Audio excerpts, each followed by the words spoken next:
உலகத்தோட முதல் spiritual AI நித்யானந்தரை கேளுங்கள். இதுதான் உலகத்தின் முதல் ஆன்மீக நுண்ணறிவு செயலி. World's first spiritual AI. Elements senior living நல்ல ரிட்டையர்ட் லைஃப்க்கு ஃபர்ஸ்ட் ஸ்டெப். வளசரவாக்கம், வண்டலூர், கண்டிகை 3 இடத்துல இருக்கு. கால் 7826878268.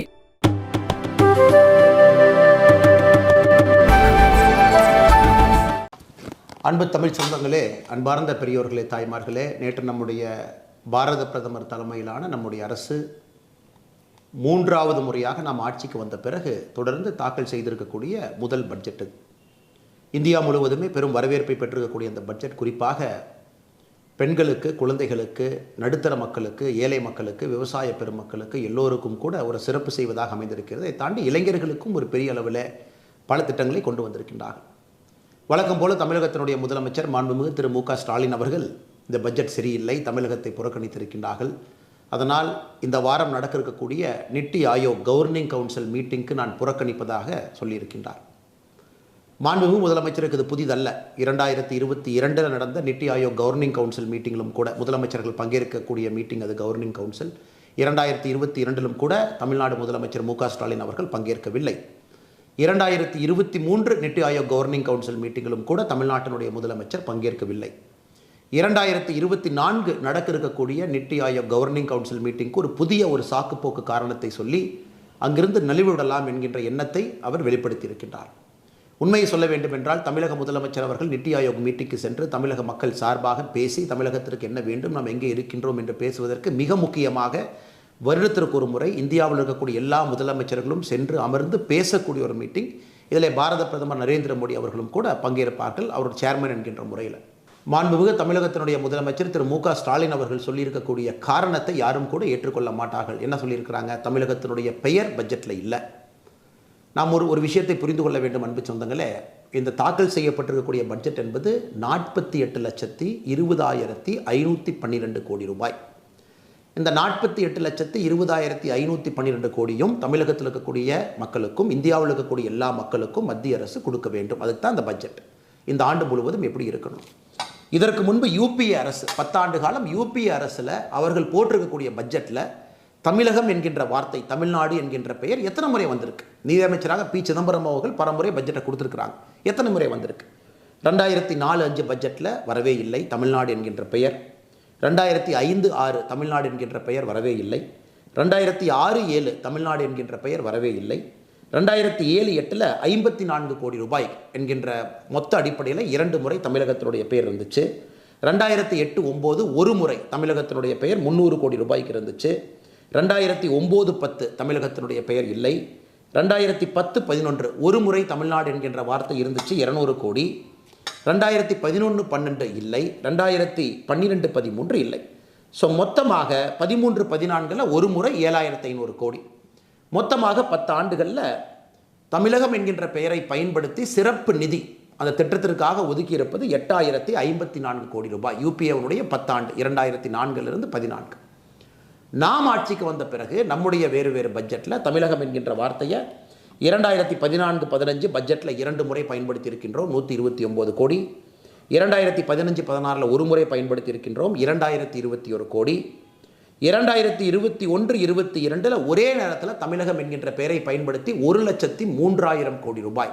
குறிப்பாக தமிழகத்தினுடைய சாலை விரிவாக்கத்திற்காக 1,03,000 கோடி. ஸோ இதுவரை நாம் தமிழகம் என்கின்ற வார்த்தையை பயன்படுத்தி 1,05,150 கோடி ரூபாய். ஸோ உண்மையை சொல்ல போனால் இந்த 48,20,152 கோடி ரூபாய் எல்லா மாநிலத்துக்கும் வரும். ஒரு பட்ஜெட்டில் எல்லா மாநிலத்தினுடைய பெயரையும் அவர்கள் சொல்வது கிடையாது. எல்லா மாநிலத்துக்கும் அது வரும். ஏதாவது ஒரு மாநிலத்தினுடைய பெயரை ஒரு தமிழ்நாடு என்கின்ற பெயரை சொல்லியிருக்கக்கூடிய காலகட்டம் 2021-22 1,03,000 கோடியில் வேறு மாநிலத்தினுடைய பெயர் இருக்காது. ஆனால் இதையெல்லாம் ஒரு சாக்குப்போக்கு காரணமாக எடுத்துக்கொண்டு நான் நித்தி ஆயோக் கவர்னிங் கவுன்சில் மீட்டிற்கு செல்ல மாட்டேன் என்று முதலமைச்சர் சொல்வதை யாரும் கூட ஏற்றுக்கொள்ள மாட்டார். ஸோ இப்படி பேசக்கூடிய முதலமைச்சர் அவர்கள் யூபிஏ கூட்டணியில் இருந்த பொழுது தமிழகம் என்கின்ற பெயரை பயன்படுத்தி யூனியன் பட்ஜெட்டில் அதற்காக ஒதுக்கியிருப்பது 8,054 கோடி. ஆனால் இன்றைக்கி நம்முடைய ஆட்சியில் தமிழகம் என்கின்ற பெயரை பயன்படுத்தி 1,05,150 கோடி. இது இல்லாமல் 10,76,000 கோடி ரூபாய் கடந்த 10 ஆண்டுகள் இந்த பட்ஜெட் இல்லாமல் கடந்த 10 ஆண்டுகளில் தமிழகத்திற்கு வந்திருக்கக்கூடிய நிதி என்பது நமக்கு தெரியும், எல்லோருக்கும் தெரியும். அதனால் முதலமைச்சருடைய இந்த முதல் பொய்யை உங்களுக்கு தோலுரித்து காட்ட வேண்டும் என்று நாங்கள் விரும்புகின்றோம்.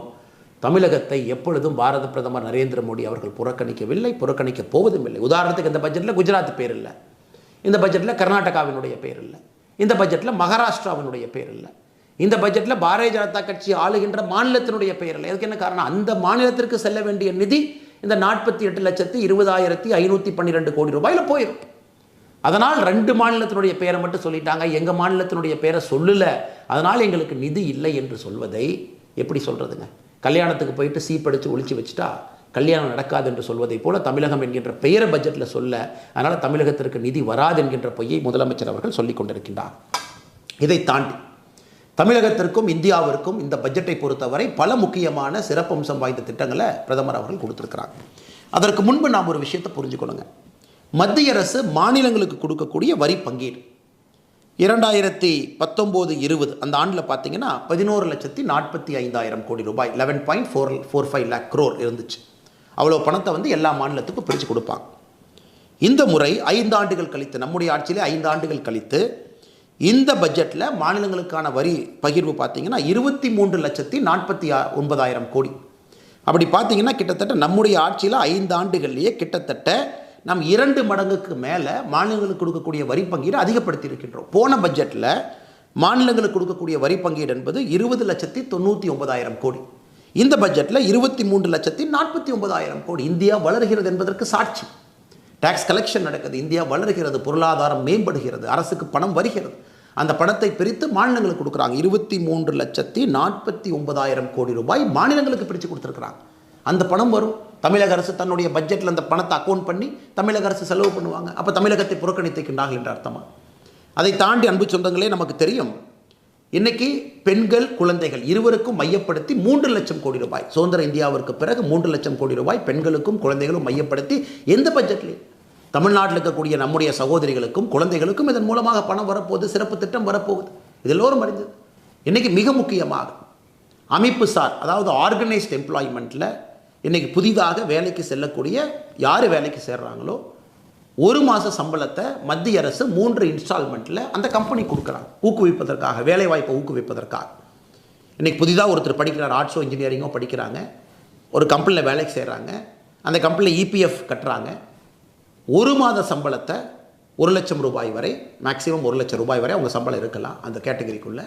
1 மாத சம்பளத்தை மத்திய அரசு 3 இன்ஸ்டால்மெண்ட்டில் அந்த கம்பெனி கொடுக்குறாங்க தனியார் நிறுவனத்திற்கு. காரணம் வேலைவாய்ப்பை ஊக்குவிக்கணும்.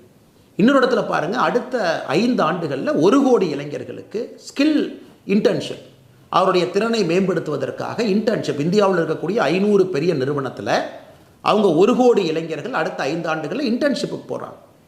முதல்ல 6,000 ரூபாய் கொடுக்குறாங்க, மாதம் இன்டர்ன்ஷிப்புக்கு 5,000 ரூபாய் கொடுக்குறாங்க. இதெல்லாம் எல்லோருக்கும் வரக்கூடியது. குறிப்பாக இளைஞர் மேம்பாட்டுக்காக கொண்டு வந்திருக்கக்கூடிய திட்டத்தை நம்ம பார்த்துருக்கின்றோம். இதெல்லாம் இந்த பட்ஜெட்டினுடைய மிக சிறப்பான ஒரு விஷயங்களாக நாம் பார்த்து கொண்டிருக்கின்றோம். அதை தாண்டி குறிப்பாக யார் வீடு இல்லையோ, நம்முடைய தேர்தல் அறிக்கையிலே சொல்லியிருக்கின்றோம், இந்த பட்ஜெட்லேயும் சொல்லியிருக்கின்றோம், கிராம பகுதியில் 3 கோடி வீடு, நகர்ப்பகுதியில் 1 கோடி வீடு, ஒரு வீடு 10 லட்சம் ரூபாய் பெறுமானதாக, நகர்ப்பகுதியில் 1 கோடி வீடு நாம் கட்டி கொடுப்போம் என்கின்ற நகர்ப்புறத்தில் இருக்கக்கூடிய ஏழைகளுக்கான திட்டத்தை நம்முடைய பாரத பிரதமர் நரேந்திர மோடி அவர்கள் தலைமையிலான அரசு கொண்டு வந்திருக்காங்க. அதையும் நம்ம பார்க்குறோம். அதையெல்லாம் தாண்டி உள்கட்டமைப்பு 11,11,111 கோடி ரூபாய், சாலைகள், துறைமுகங்கள், நம் போக்குவரத்தை வேகப்படுத்துவதற்காக நாம் கட்டக்கூடிய எல்லா உள்கட்டமைப்புக்கும் கூட 11,11,111 கோடி ரூபாய் நாம் ஒதுக்கீடு செய்து காட்டியிருக்கின்றோம். அதை தாண்டி இன்றைக்கி சோலார் 1 கோடி வீடுகளுக்கு கிட்டத்தட்ட 300 யூனிட் இலவசம். அது எந்த அளவுக்கு இந்தியாவில் கரண்ட் பில் குறையும். அதுவும் தமிழகத்தில் பார்த்தீங்கன்னா 3 முறை கரண்ட் பில் ஏற்றி வச்சிருக்கிறாங்க. இதையெல்லாம் பிரதமர் அவர்கள் கொண்டு வந்துட்டுருக்காங்க. தமிழகத்தில் சோலாரை உருவாக்குவதற்கு ஏதாச்சும் அவங்க பண்ணியிருக்கிறாங்களா? இந்த கேள்விக்கெல்லாம் முதலமைச்சர் அவர்கள் பதில் சொல்வதற்கு தயாராக இல்லை. மற்ற எல்லா விஷயத்தையும் அவங்க பேசுகிறாங்க. இன்றைக்கி சோலார் மின் திட்டம் விரிவாக்கத்திற்கு மட்டுமே 1,28,00,000 அப்ளிகேஷன் வந்திருக்குது பாருங்கள், 1 கோடி பேர் அந்த திட்டத்திற்கு. அதை தாண்டி முத்ரா கடன் திட்டம், குறிப்பாக தமிழகத்தை பொறுத்தவரை முத்ரா கடனிலே அதிகமாக பயன்பெறக்கூடிய ஒரு மாநிலம்.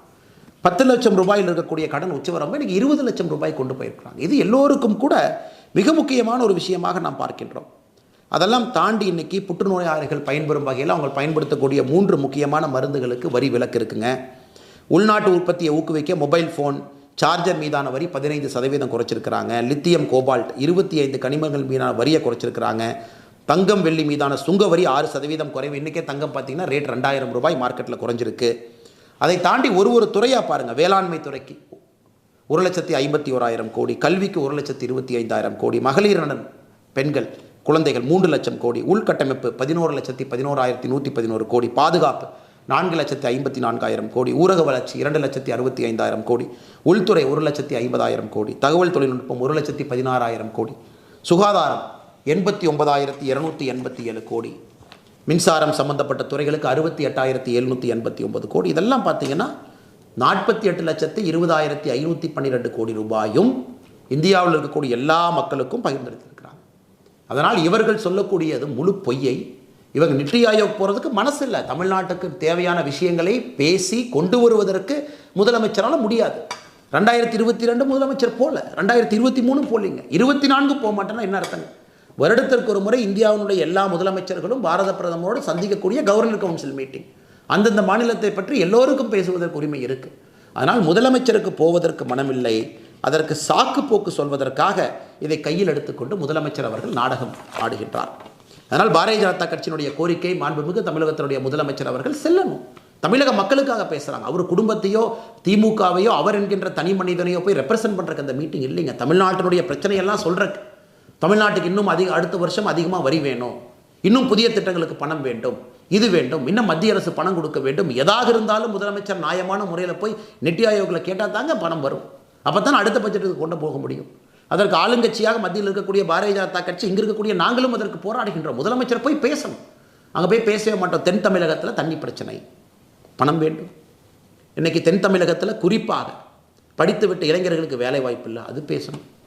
தமிழகத்தில் ஆனைமலை நல்லாறு திட்டத்திலிருந்து பல திட்டங்களுக்கு ஆயிரக்கணக்கான கோடி ரூபாய் பணம் வேண்டும், அதை பற்றி முதலமைச்சர் பேசணும்.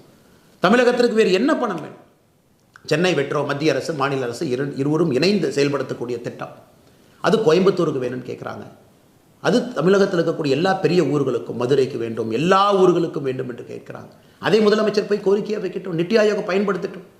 அந்த கோரிக்கையில் நியாயம் இருந்தால் நாங்களும் முதலமைச்சரோடு சேர்ந்து பேசுகின்றோம். தமிழகத்திற்கு வர வேண்டிய பணத்தை கொண்டு வருவதற்கான எல்லா முயற்சி எடுக்கிறோம். 10 ஆண்டுகளில் 10,76,000 கோடி ரூபாய் கொடுத்து, இந்த பட்ஜெட்லையும் இது போல எல்லா அறிவிப்புகளும் கொடுத்து தமிழகத்தில் இருக்கக்கூடிய எல்லோரும் பயன்பெற போகிறாங்க. இன்றைக்கி நம்முடைய நிர்மலா சீதாராமன் அவங்க சொல்லியிருந்தாங்க இன்றைக்கி ராஜ்யசபாவில். மகாராஷ்டிரா என்கின்ற பேரை நான் சொல்லாமல் இருந்திருக்கலாம். ஆனால் மகாராஷ்டிராவுக்கு 67,000 கோடி ரூபா ஒரு ப்ராஜெக்ட்டுக்கு போர்ட்டுக்கு போகுது. அதனால் ஒரு மாநிலத்தினுடைய பெயரும் நான் சொல்ல வேண்டும் என்கின்ற அவசியம் இல்லை. மாநிலத்தினுடைய பெயரை சொல்லவில்லை என்றாலும் கூட அந்த பகிர்மான நாம் கட்டியிருக்கக்கூடிய அந்த வரி என்பது எல்லோருக்கும் வரப்போகுது. அதுக்கு தான் அந்த பட்ஜெட்டினுடைய டோட்டல் காஸ்ட் 48,20,512 கோடி ரூபாய். இந்திய அரசியல் வரலாற்றில் அதிகமாகிட்டே போகுது. மாநிலத்திற்கு வரக்கூடிய நிதி பகிர்மானமும் ஒரு பக்கம் அதிகமாகுது. 2019-20க்கும் 24-25க்கும் 2 மடங்குக்கு மேலே அதிகமாகிருக்கு. அதனால் இதை எதுவும் பேசாத முதலமைச்சர் தமிழகத்திற்கு 100 industrial city plug and pay மாடலில் வந்திருக்கு. அதையும் மத்திய அரசு ஊக்குவிக்கிறாங்க. தமிழ்நாடு உட்பட பெரும் நகரங்கள் அந்த 100ல் இருக்க போகிறாங்க. அது எதுவுமே பேசல, வீடு வரப்போகுது. அதனால் முதலமைச்சர் அவர்கள் தான் சொல்லக்கூடிய பொய்யை சொல்வதை நிறுத்திவிட்டு நித்தி ஆயோக் மீட்டிங்கில் ஆக்கப்பூர்வமாக தமிழகத்தினுடைய கருத்தை எடுத்து வைப்பதோடு மட்டும் இல்லாமல் தொடர்ந்து மத்திய அரசு செய்வதையெல்லாம் பொய்யை சொல்லி தனக்கு இருக்கக்கூடிய ஊடக பலத்தை பயன்படுத்தி அதன் மூலமாக மக்கள் நம்பிவிடுவார்கள் என்று முதலமைச்சர் அவர்கள் நினைப்பது முட்டாள்தனம். அதனால்தான் இந்த காணொலி தேவைப்படுகிறது. நேரம் கொடுத்து பார்த்தவங்கள் அனைவருக்கும் என்னுடைய நெஞ்சார்ந்த நன்றிகளை தெரிவித்துக் கொள்கின்றேன். நன்றி, வணக்கம்.